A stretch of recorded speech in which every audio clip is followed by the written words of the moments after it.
Narito ang balita mula sa GMA Integrated News. Walang pasok sa lahat ng antas ng pribadong eskwelahan sa Quezon City sa Lunes, July 22. Suspendido rin ang Brigada Eskwela sa mga pampublikong paaralan sa lungsod.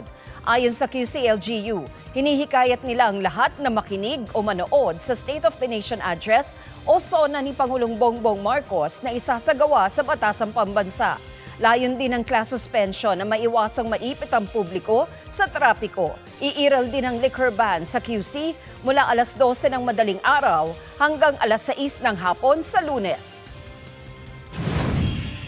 Para sa mas malaking misyon at mas malawak na paglilingkod sa bayan, ako po si Tina Panganiban Perez ng GMA Integrated News, ang News Authority ng Pilipino.